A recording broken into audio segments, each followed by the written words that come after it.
नमस्कार, स्वागत आहे तुमचं माझ्या चॅनलवर, ज्याचे नाव आहे प्राजूस कॅफे मेनी मोर।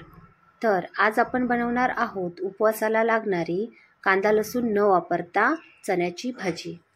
तर ही भाजी बनवण्यासाठी मी इथे चणे भिजवून स्वच्छ धुवून घेतलेले आहेत आणि त्यामध्ये अर्धा चमच मीठ टाकून घेतला आहे आणि त्यानंतर यामध्ये 1 ग्लास पाणी टाकून त्या चण्यांना आता कुकरमध्ये 3 शिट्ट्या करून घेणार आहे।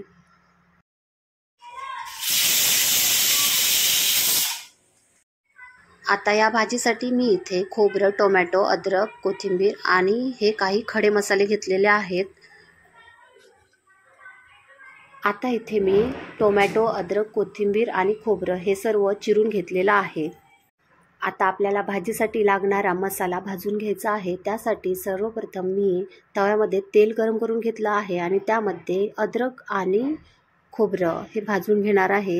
ह्या दोघांना पण चांगलं व्यवस्थित भाजून घेणार आणि त्यानंतर आपण यामध्ये टोमॅटो टाकणार आहोत आणि थोडीशी कोथिंबीर देखील आपल्याला यातच टाकायची आहे।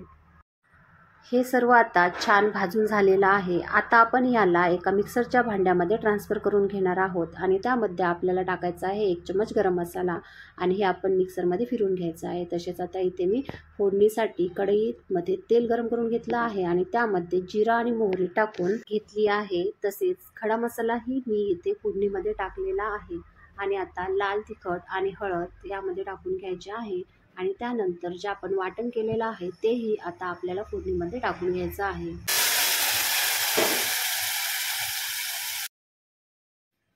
तर तुम्ही आता इथे पाहू शकता की कांदा लसूण न वापरताही आपली भाजीची ग्रेव्ही किती छान झालेली आहे।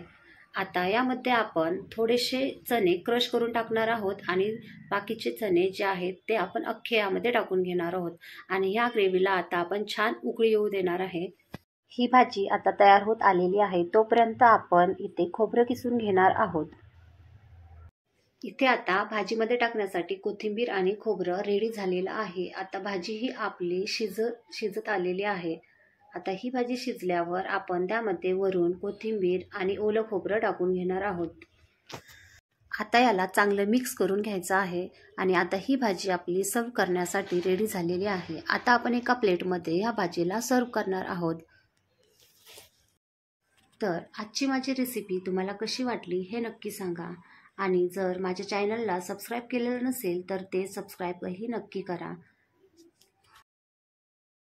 माझा पूर्ण व्हिडिओ बघितल्याबद्दल आपले मनापासून धन्यवाद। थँक्यू।